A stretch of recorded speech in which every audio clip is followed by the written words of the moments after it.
Assalamualaikum warahmatullahi wabarakatuh. Perkenalkan, nama saya Miswati, calon guru penggerak angkatan 7, guru SDN 175 Trijaya, Kecamatan Bahar Selatan. Kali ini saya akan memaparkan aksi nyata modul saya, yaitu modul 1.4.A.9, yakni tentang budaya positif. Perkenalkan, berikut adalah dua master hebat, yakni Ibu Nani Yusefa sebagai fasilitator dan Bapak Sri Gianto sebagai pengajar praktik. Beliau berdua adalah pendamping saya dalam mengikuti program penggerak ini. Berikut ini merupakan rancangan tindakan untuk aksi nyata, yaitu latar belakang. Di dalam latar belakang ini ada dua bagian. Yang pertama, melakukan perubahan praktik disiplin dengan budaya positif sesuai profil pelajar Pancasila di kelas.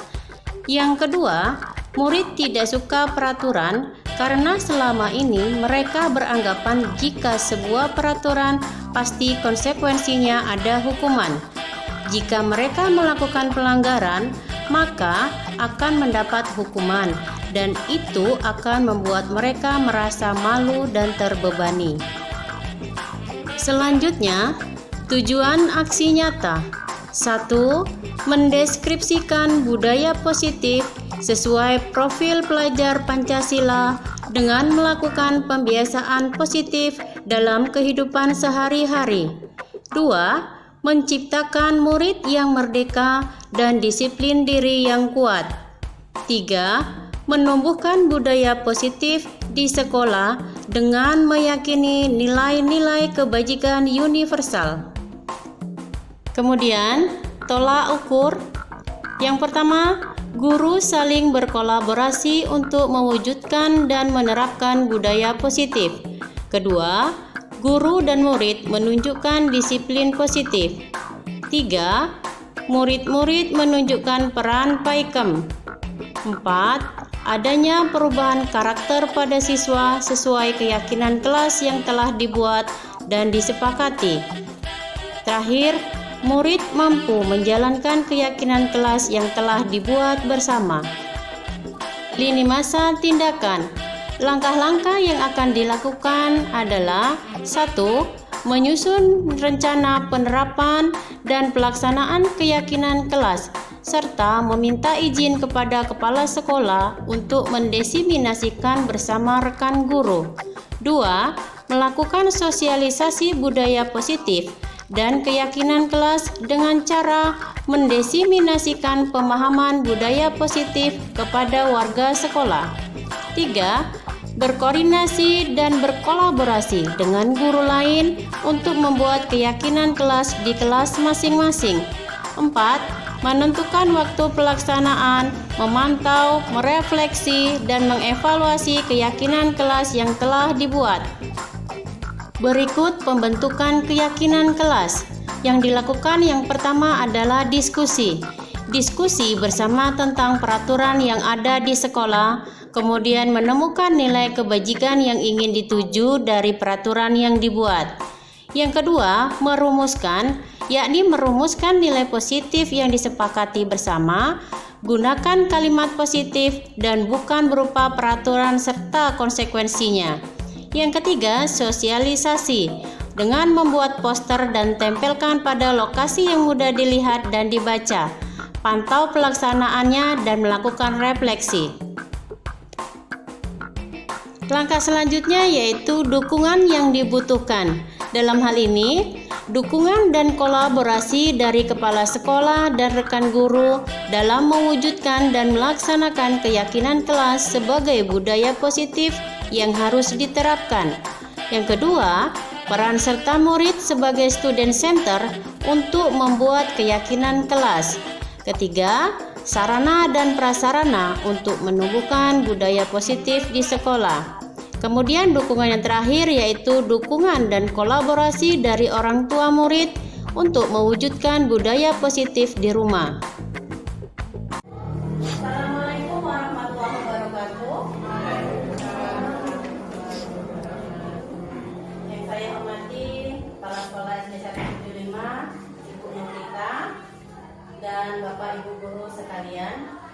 Di sini saya mengucapkan terima kasih karena Bapak Ibu telah meluangkan waktu untuk berkumpul di kelas ini untuk menghadiri atau mengikuti kegiatan saya dalam membagikan atau disiplinasi pemahaman dan pengalaman tentang penerapan budaya positif.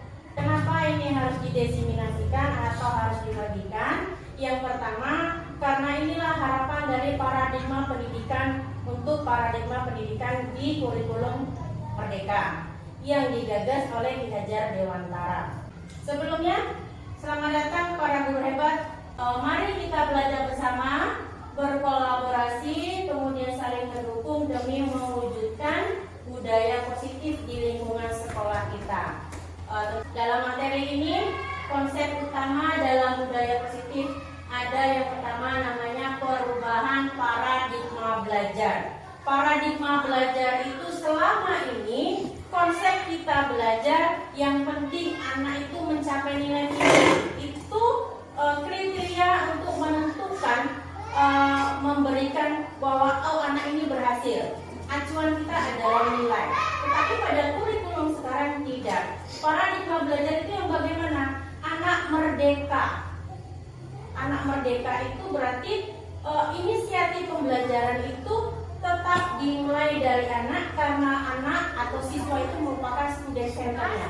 Pusat pembelajarannya kepada anak. Tetapi walaupun anak menginginkan banyak keinginan, kita tetap memfilternya, punya acuannya. Kemudian disiplin positif. Disiplin positif ini selama ini kalau kita ada peraturan, ada hukuman, ada penghargaan. Nah, di disiplin positif ini nanti akan ada yang namanya masuk ke dalam keyakinan kelas. Kemudian yang ketiga ada kebutuhan dasar manusia. Yang keempat ada motivasi perilaku manusia. Ketika kita melakukan suatu tindakan pasti ada motivasinya. Selanjutnya ada posisi kontrol restitusi. Yang keenam keyakinan kelas. Yang terakhir adalah segitiga restitusi. Jadi ada 7 materi. Nah, ini pembelajaran dengan paradigma baru. Kalau dulu pembelajaran itu yang penting yang kita acuannya adalah nilai tertinggi anak akan berhasil, ternyata sekarang tidak lagi. Maka paradigma pembelajaran dengan paradigma baru yang dirancang atau yang dibuat berdasarkan prinsip pembelajaran yang terdiferensiasi, sudah disamakan, dilihat kebutuhan masing-masing anak, sehingga setiap siswa belajar sesuai kebutuhan dan tahap perkembangannya untuk mewujudkan profil pelajar Pancasila. Nah, ini disiplin positif. Kata disiplin itu sering dihubungkan dengan hukuman, padahal itu sangat berbeda. Karena belajar tentang disiplin itu tidak harus memberikan hukuman. Justru hukuman adalah alternatif terakhir. Itu pun jika perlu jangan digunakan. Kemudian dalam budaya kita makna disiplin menjadi sesuatu yang dilakukan seorang pada orang lain untuk mendapatkan kepatuhan, sehingga cenderung dihubungkan dengan ketidaknyamanan. Yang ketiga ada disiplin positif, yang dimaksud adalah disiplin diri. Mendisiplinkan diri itu yang positif itu tidak lagi dari luar atau eksternal, tapi dari internal, dari dirinya sendiri. Sehingga sebagai pendidik, tujuan kita adalah menciptakan murid yang memiliki disiplin diri sehingga mereka dapat berperilaku dengan mengacu pada nilai-nilai kebajikan universal dan memiliki motivasi intrinsik. Motivasi intrinsik itu kesadaran diri, motivasi yang muncul dari dirinya sendiri, tidak karena orang lain. Ini saya katakan tadi, selama ini kita mengenal hukuman, kemudian penghargaan. Ada hukuman itu kalau tidak dia melanggar peraturan, kita beri hukuman, ada hukumannya. Nah, ternyata ini dimasukkan dalam gagal. Kenapa disebut gagal? Ternyata hukuman itu menyakitkan. Walaupun tidak secara fisik, rasanya menyakitkan, tidak nyaman, muncul rasa tidak nyaman. Ketika anak melanggar kita hukum, ada rasa malu kan, ada rasa minder seperti itu. Kemudian merasa takut. Nah, biasanya kalau ada hukuman ini melaksanakannya karena terpaksa, jadi memaksa. Kemudian murid menyembunyikan kesalahan. Murid menyembunyikan kesalahan karena dia takut dihukum, jadi kadang-kadang dia tidak jujur. Nah, itu menyembunyikan kesalahan. Kemudian murid menjadi rendah diri. Dan ternyata itu tidak dibenarkan seharusnya. Nah, kemudian ada penghargaan. Nah, ternyata penghargaan itu bisa juga dikatakan gagal karena kurang efektif. Kemudian merusak hubungan antar sesama. Pasti ada anak itu. Ya, rasa iri. Dia menurunkan kualitas. Kemudian mematikan kreativitas. Kreativitas itu mematikan, di sini mematikan kreativitas itu bukan berarti kita menghalangi anak yang ini tadi yang kita kasih penghargaan. Tetapi ketika kita acungi jempol A+, dia udah stuck di situ karena dia udah merasa naik, udah merasa tinggi hati. Jadi dia tidak akan mencoba lagi yang hal-hal lain dalam materi atau topik yang sama. Tapi kalau anak yang jarang kita kasih atau yang tidak mendapat penghargaan, dia dengan cara ini nggak bisa, kita kasih arahan lagi tetap terus mencari. Jadi dia kreatif. Penghargaan itu menghukum. Kenapa menghukum? Ketika anak tersebut kita kasih penghargaan yang sewaktu-waktu ketika yang dia biasa kita kasih penghargaan ternyata tidak mendapat penghargaan, dia merasa sangat menghukum dirinya sendiri. Ada rasa mindernya, ada rasa bersalahnya. Itu maksudnya yang penghargaan menghukum. Selanjutnya ini, kalau tadi yang identitas gagal, sekarang konsep disiplin itu untuk yang sukses. Apa sebaiknya yang akan kita lakukan? Yang pertama, konsekuensi. Konsekuensi itu tidak berlaku untuk sepanjang waktu pembelajaran. Bisa saja dari jam sekian-sekian karena dia sudah melaksanakan atau melakukan kegiatan yang harus dilakukan, selesai, itu tidak ada lagi perpanjangan. Memerlukan monitoring. Monitoring itu kan pemantauan setiap anak, pastilah kita beri perlakuan yang sama, kita pantau. Kemudian membantu untuk menerapkan peraturan. Konsekuensi ini akan menuju ke peraturan. Peraturan ini tetapi bukan bunyinya bukan peraturan nanti, karena kalau peraturan pasti ada hukumannya, tapi nanti akan mengacu ke keyakinan kelas. Kemudian mendorong kepatuhan, karena dia konsekuensi dan sudah memahami apa yang akan dilakukan, maka dia akan patuh. Terus konsep dirinya baik.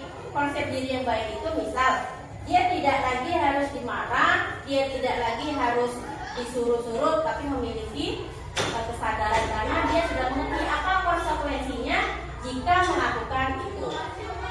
Kemudian dibuat oleh guru dan murid. Biasanya selama ini peraturan sekolah, peraturan kelas itu guru yang membuat. Tidak meminta dari siswa maunya bagaimana. Itu kalau yang konsekuensi. Nah, ini setelah konsekuensi, untuk mencapai kepatuhan harus ada dilakukan restitusi itu cara mendisiplinkan, tetapi dengan tidak menggunakan hukuman. Merupakan pilihan. Jadi kalau ada kesalahan, anak itu dikasih pilihan, kamu maunya bagaimana kalau setelah ini. Kalau tidak bisa, kita tawarkan beberapa pilihan, dia mau pilih yang mana. Itu restitusi pertama.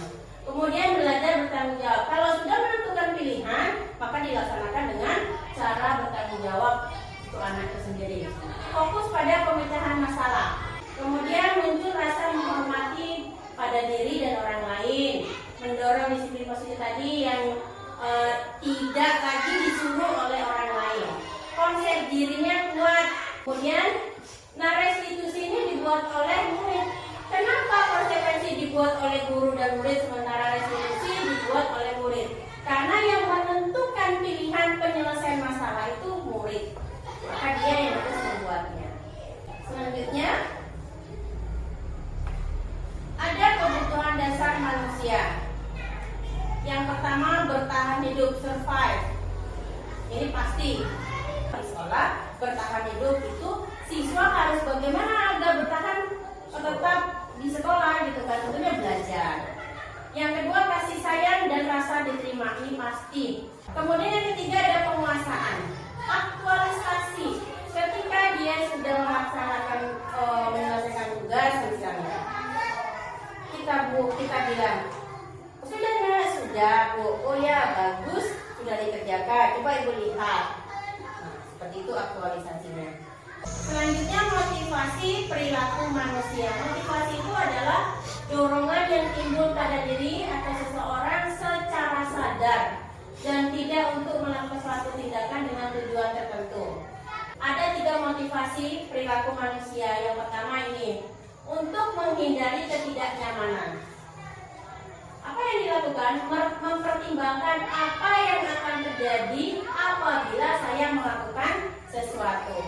Nah, untuk menghindari ketidaknyamanan itu, maka dia melakukan perilaku, yaitu datang dengan cepat atau tepat waktu, melaksanakan tiket, seperti itu. Yang kedua, untuk mendapatkan imbalan. Apa yang dilakukan? Dengan mempertanyakan apa yang akan saya lakukan, apa yang saya peroleh jika saya melakukan sesuatu. Kalau imbalan atau penghargaan, pastilah kita pada anak-anak pasti gitu juga. Kalau aku mengerjakan ini betul semua, pasti dapat 1 dapat hadiah. Misalnya kalau aku juara 1 dapat hadiah. Yang ketiga, untuk menjadi orang yang mereka inginkan dengan menilai diri sendiri dengan nilai-nilai yang mereka percaya. Ini saya bilang tadi, pendekatan restitusi. Pendekatan restitusi itu adalah sebuah cara untuk menanamkan disiplin positif pada murid. Nah, pengertian restitusi itu proses menciptakan kondisi bagi murid untuk memperbaiki kesalahan mereka sehingga mereka bisa kembali pada kelompok mereka dengan karakter yang kuat tanpa memberi hukuman, itu maksudnya. Nah, ciri-cirinya apa? Bukan menebus kesalahan, namun belajar dari kesalahan. Yang kedua, memperbaiki kesalahan. Yang ketiga, merupakan tawaran atau pilihan, bukan paksaan. Kemudian menentukan untuk melihat ke dalam diri sendiri. Ada 5 posisi kontrol kita sebagai guru. Penghukum, ini saya dulu. Guru sebagai penghukum, saya betul itu. Karena kalau kita anak salah, saya hukum.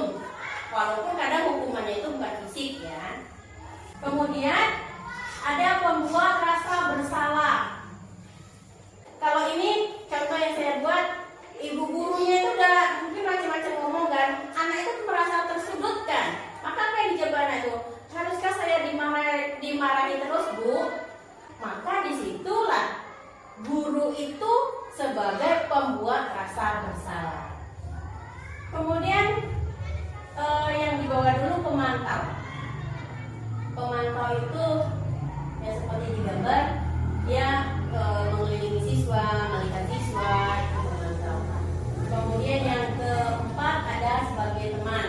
Nah, sebaiknya kita sebagai teman ini mengajak bicara, ada waktu-waktunya, kita istirahat, mendengarkan mereka bercerita. Kemudian manajer. Apa yang dilakukan? Yang pertama itu dia menstabilkan kesalahan, identitas kesalahan anak. Misal anak salah gitu kan. Nah, ketika anak salah itu, dia tidak lagi kamu udah begini, tapi ditanya, apa yang kamu lakukan? Kalau dia, saya begini Bu, saya memecahkan kaca misalnya. Nah, ya sudah, yang penting kamu sudah tahu kesalahan kamu. Terus setelah ini mau bagaimana? Jadi tidak ada kata-kata yang menyakitkan bagi anak. Nah, kita sebagai guru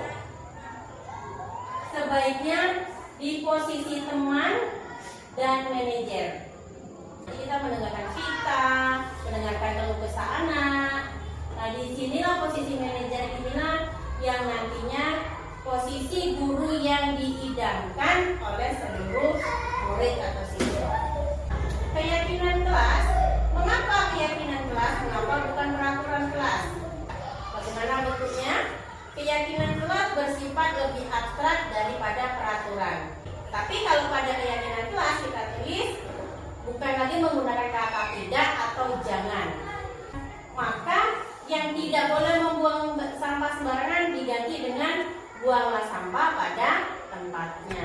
Tidak boleh ribut, maka di keyakinan kelas diganti dengan menjaga ketertiban dan keamanan. Pernyataan keyakinan kelas hendaknya dibuat dalam kalimat positif. Ya, seperti tadi tidak menggunakan kata tidak dan kata jangan untuk keyakinan kelas. Nah, ini yang disebutkan segitiga restitusi tadi. Validasi, ada 3 tindakan ketika melakukan restitusi atau pendekatan untuk mendisiplinkan siswa. Ini yang pertama ya Bu ya, Bapak Ibu, ini pertama menstabilkan identitas. Kalau anak salah, diberikan ilustrasi atau kejadian yang sudah pernah terjadi, tapi semua orang pasti pernah melakukan kesalahan. Nah, baru dia masuk ini. Setelah melakukan kesalahan itu, dia kan punya alasan tuh. Kenapa dia melakukan itu? Kalau disebutkan, misal dia datang terlambat, kita tanya dulu, apa yang sudah kamu lakukan? Saya datang terlambat misalnya. Nah, alasannya ditanya, kenapa terlambat? Itu dia punya alasan. Dari alasan itulah kita buat, adakah cara yang efektif untuk mendapatkan apa yang kamu butuhkan. Kemudian ini menyatakan keyakinan. Katanya, apakah yang sudah kamu lakukan itu melanggar kesepakatan kelas yang sudah dibuat atau keyakinan kelas yang sudah dibuat. Kemudian kalau dia bilang iya, tentu kedepannya kamu harus bagaimana. Kalau sudah dibilang, nah saya harus bangun pagi, mengerjakan dari malam persiapan perlengkapan sekolah. Terus kalau sudah melakukan itu semua, kedepannya kamu akan menjadi orang apa, orang menjadi seperti apa. Nah sekarang kita disuruh belajar melatih kesabaran untuk melakukan segitiga restitusi ini. Kamu diharapkan dapat memposisikan dirinya sebagai manajer.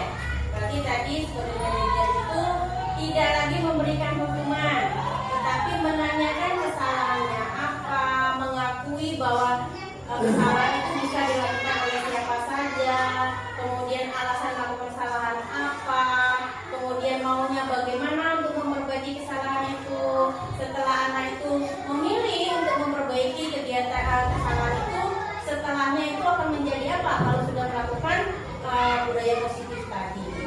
Itu yang posisi manajer. Jadi mengajukan pertanyaan yang bermakna. Kemudian dengan demikian harapannya murid akan menjadi lebih disiplin, mandiri, percaya diri dan bertanggung jawab. Terakhir, terima kasih atas waktunya. Demikian pemaparan saya. Saya terima kasih. Assalamualaikum warahmatullahi wabarakatuh. Assalamualaikum warahmatullahi wabarakatuh. Saya selaku Kepala Sekolah SD 175, nama saya Novita SPD. Dari yang disampaikan oleh Ibu Miswati dalam penyampaian materi tadi, cukup paham sekali bahwa materi-materi yang disampaikannya itu yaitu tentang konsep disiplin. Menurut kita disiplin ya hukuman yang harus. Rupanya sekarang ya dengan kurikulum adanya guru penggerak ini, kita lebih paham lagi tentang konsep disiplin tadi. Maka insya Allah ya dapat diterapkan oleh Ibu Miswati di sekolah SD 175 ini, terutama bagi guru yang lain, dan bisa menjadi support untuk guru lain.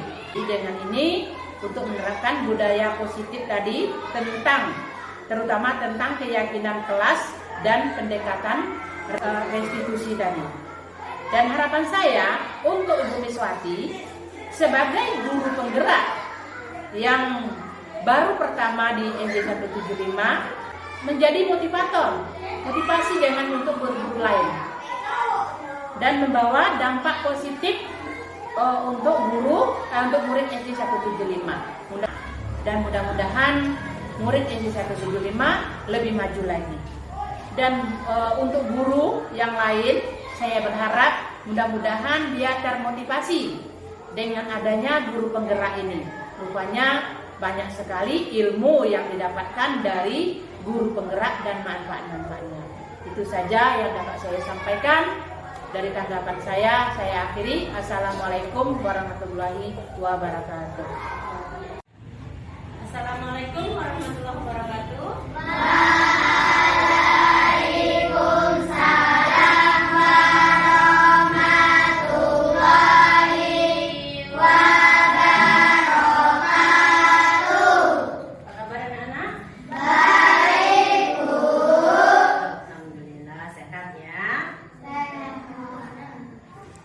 Kemarin kita sudah liburan. Hari ini hari pertama kita masuk sekolah setelah libur kemarin. Sudah liburan kan?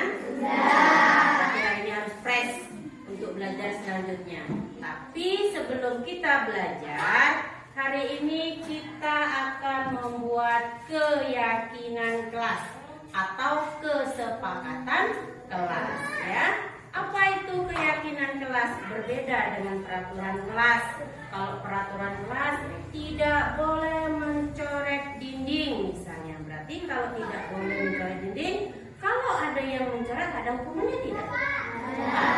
Itu kalau peraturan kelas. Nah, sekarang keyakinan kelas itu kesepakatan yang dari anak-anak ajukan, kita buat bersama, kita lakukan bersama, dan dilaksanakan dengan tanggung jawab. Tanggung jawabnya bagaimana? Nggak perlu lagi disuruh-suruh. Misal, saya membuat keyakinan kelas itu rapi kelasnya. Berarti tidak perlu lagi gurunya, kawannya, atau guru lain memerintahkan. Itu kelasnya bagaimana? Tidak, tapi memiliki kesadaran sendiri. Memiliki kesadaran dari dalam diri sendiri untuk melakukan, oh iya kelasku harus rapi, apa yang aku lakukan? Itu ya, ini keyakinan kelas. Nah, sebelum kita melakukan atau menulis keyakinan kelas yang akan kalian buat, nanti akan dilakukan di sini, kita masuk dulu ke sini. Anak-anak punya impian tidak untuk kelas ini? Punya. Impian itu kan hayalan ya, hayalan yang harus dinyatakan, diwujudkan impiannya. Coba si Nopal dulu, kan Nopal, impiannya apa sih kira-kira? Kelasnya kita ini mau kayak mana gitu? Aman.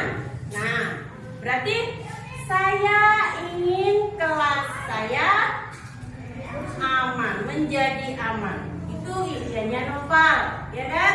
Terus nanti misalnya Jimmy kelasnya mau seperti apa impiannya? Rapi. Kelas saya ingin rapi, maka ditulis, ya. Keyakinan kelas juga nanti seperti itu. Maka sekarang sebelum kita tempelkan yang banyak-banyak, akan ibu bagikan kertas kecil-kecil, nanti kamu tulis di kertas kecil-kecil. Tapi sebelum itu, yuk kita yakinkan dulu. Apakah anak-anak siap membuat keyakinan kelas? Siap. Apakah setelah dibuat nanti siap melaksanakan keyakinan kelas kita? Siap. Apakah anak-anak nanti siap bertanggung jawab terhadap keyakinan kelas yang kita buat? Siap. Maka kalau kamu sudah menyebutkan siap, tanpa disuruh lagi ya, besok tidak ada lagi gurunya, kayak ini cemana kok kelasnya tidak rapi, tapi kesadaran diri sendiri. Mau yang piket, mau yang tidak piket, mau ketua kelas, yang bukan ketua kelas, harus sama-sama paham apa itu keyakinan kelas yang sudah kita buat. Harus sama-sama bertanggung jawab tentang apa yang kita buat dan kita sepakati. Bisa? Bisa. Oke. Sekarang ibu bagikan kertas kecil ini, masing-masing ditulis ke kelas impiannya ya. Kelas impiannya apa? Nanti di sini untuk yang kelas impian, jadi tulis dulu kelas impian. Kemudian setelah kelas impian ditulis lagi keyakinan kelas. Baik, Ferdi. Bagi dua lah ya, ada warna yang cantik.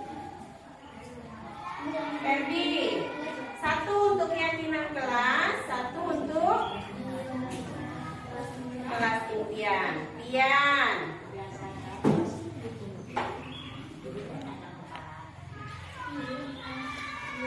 Terus aja lagi.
Landa.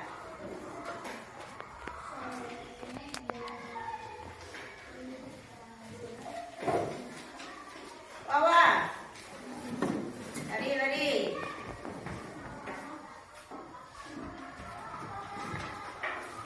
Landa cewek. Jihan.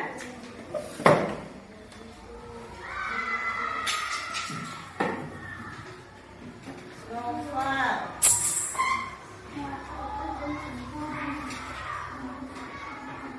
Rahmi. Nulisnya jangan pas di lemnya ya. Kan lemnya ini di belakang. Ya. Lemnya kan ada di belakangnya. Ada kan lemnya? Jangan pas lemnya karena ini nanti terendamnya di atasnya. Iya. Bukan maksud ibu di balik lemnya. Apa? Nah, nulisnya di sini. Kan ini lemnya di belakang. Nah, nulisnya kayak gini ya. Apa lagi? Oja.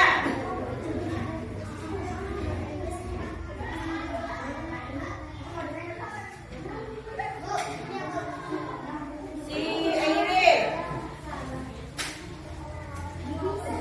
Di baliknya yang bukan ada lemnya.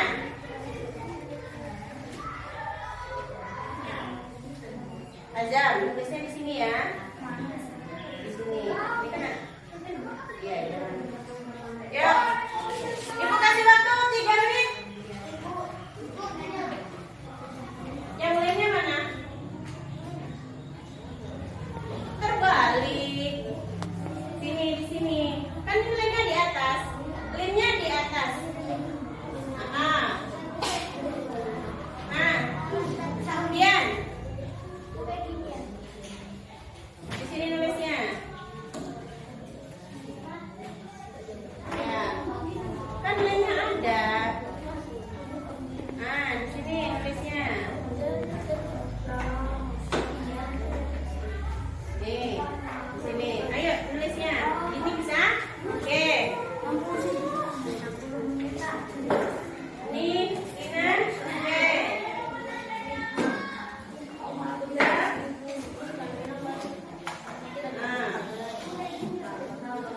Jangan ditempelkan aku jangan ikat ini. Lemnya di belakang.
Jangan salah tempel ya.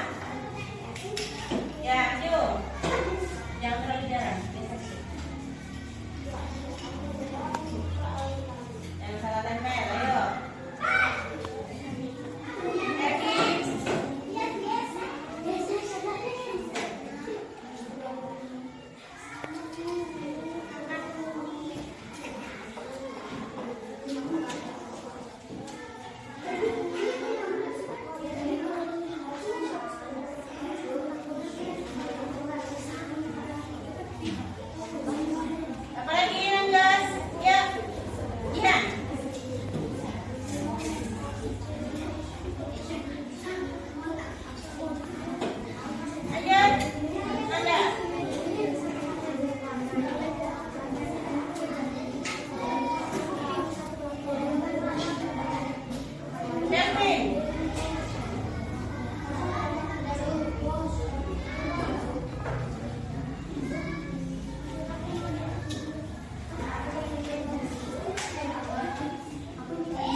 Jangan salah.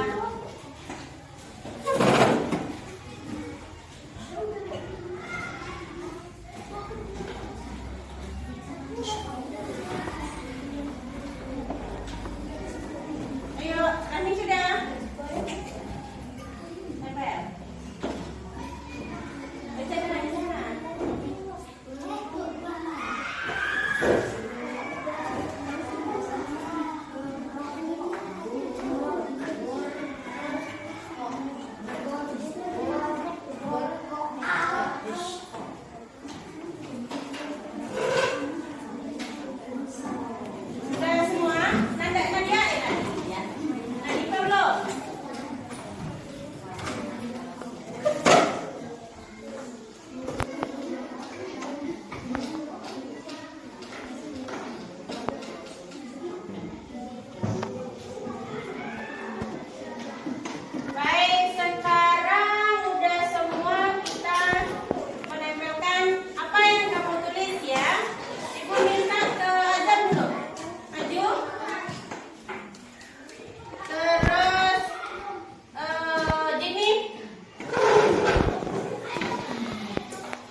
Yang kuat suaranya.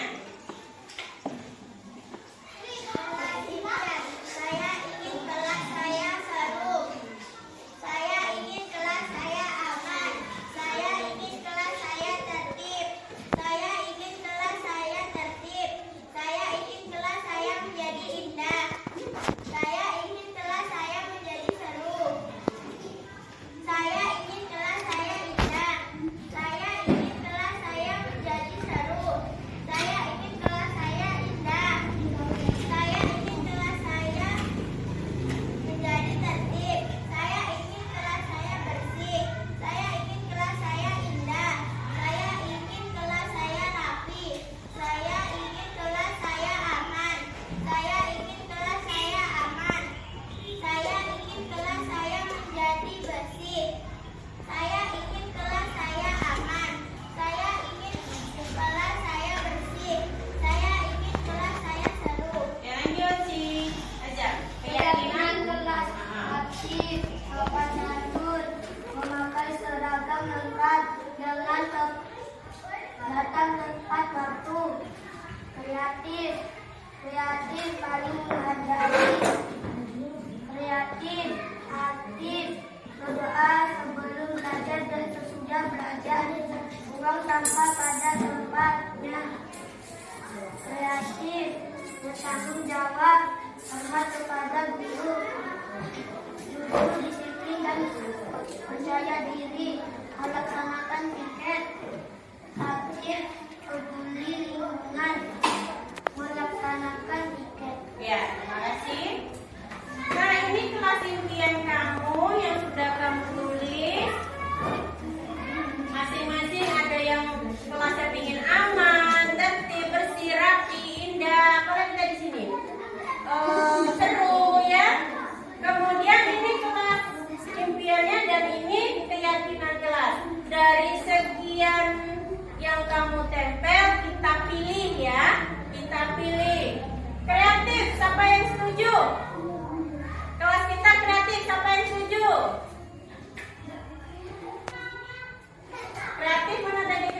berarti ini masuk.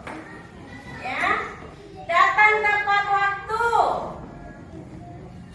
Ayo kira-kira kalau sekolah harus datang tepat waktu tidak?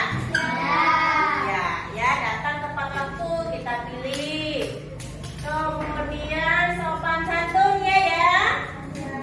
Sopan santun. Saling menghargai betul tidak? Kemudian buang sampah pada tempatnya. Iya. Berdoa sebelum dan sesudah belajar. Ya? Iya. Kemudian disiplin, jujur, dan percaya diri. Haruskah kita disiplin? Kemudian melaksanakan piket. Ya atau tidak?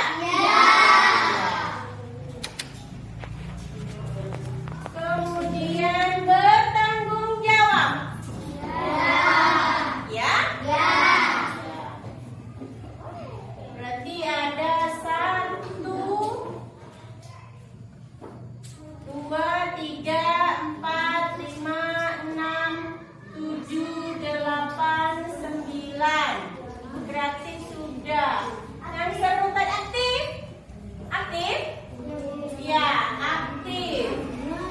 Berarti ada 10 keyakinan kelas. Nanti akan kita hias, kita buat keyakinan kelas kita. Ya, terima kasih anak-anak sudah membuat keyakinan kelas untuk kelas kita. Dengan satu syarat. Ini kan sudah kita sepakati. Setuju kan tadi? Setuju dengan keyakinan kelas? Setuju. Berarti kalau sudah setuju harus diapakan? Dilaksanakan. Dilaksanakannya dengan apa? Rasa tanggung jawab. Berarti kalau rasa tanggung jawab itu tidak perlu lagi disuruh orang lain. Kalau dari diri sendiri tidak boleh, harus orang dulu yang menegur kita baru kita kerjakan. Siap?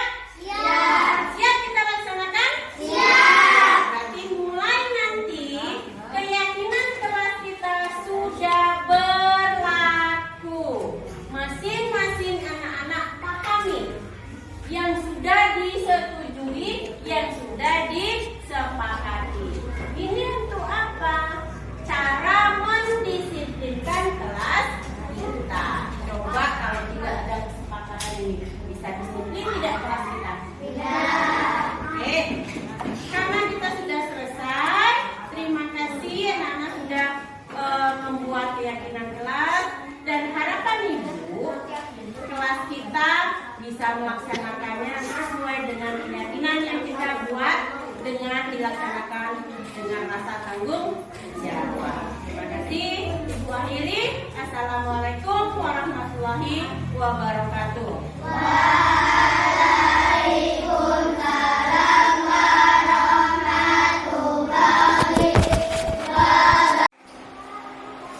Ini sedang apa?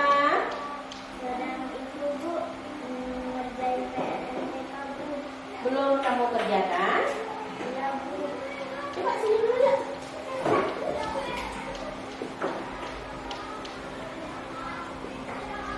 Gak apa-apa, belum dikerjakan ya.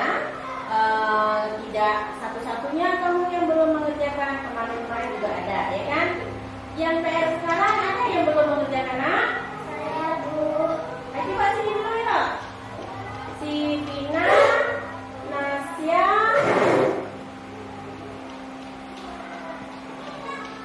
ya, Jitni, Vina, Nasya, kamu melakukan ini pasti punya alasan, ya kan? Coba Jitni dulu, alasannya apa? Saya tadi malam ikut pengajian, pulangnya sudah larut, jadi Oh gitu. Kalau Vina? saya kelupaan membuka karena saya kemarin tidur Ke rumah nenek. Kalau Nasya? saya sudah mengerjakannya, Bu, tetapi belum selesai semuanya karena saya belum paham. Baik, baik anak-anak, kalian sudah memberikan alasan dan kalian juga sudah berusaha untuk mengerjakannya ya, dengan tidak terlambat masuk kelas. Kemudian menurut kalian ini, apakah yang kalian lakukan ini merupakan pelanggaran atas keyakinan kelas? Kemudian keyakinan apa ya yang kalian langgar ini? Kami tidak disiplin dan kurang bertanggung jawab, Bu.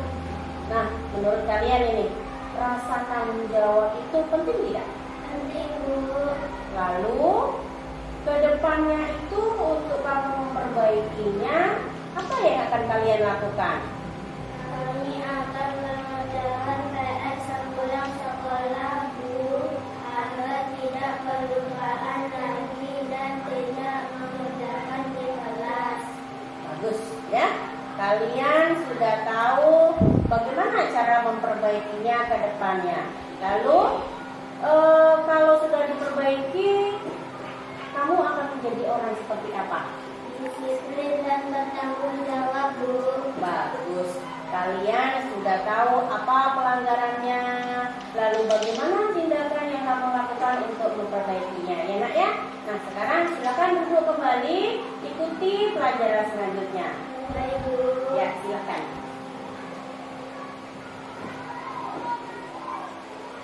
Setelah rangkaian-rangkaian pelaksanaan dalam budaya positif, maka langkah terakhir adalah refleksi. Pada tahap ini, yang dilakukan adalah melakukan refleksi, yakni melakukan evaluasi terhadap kegiatan aksi nyata yang telah dilakukan. Apakah sudah terlaksana dan berjalan baik, atau ada yang perlu untuk diperbaiki. Setelah melakukan evaluasi, selanjutnya meminta umpan balik kepada murid terhadap pelaksanaan aksi nyata yang dilakukan, serta membuat rencana tindak lanjutnya. Demikian pemaparan dari saya tentang aksi nyata modul 1.4, yaitu tentang budaya positif. Terima kasih. Assalamualaikum warahmatullahi wabarakatuh. Salam guru penggerak, tergerak, bergerak, menggerakkan.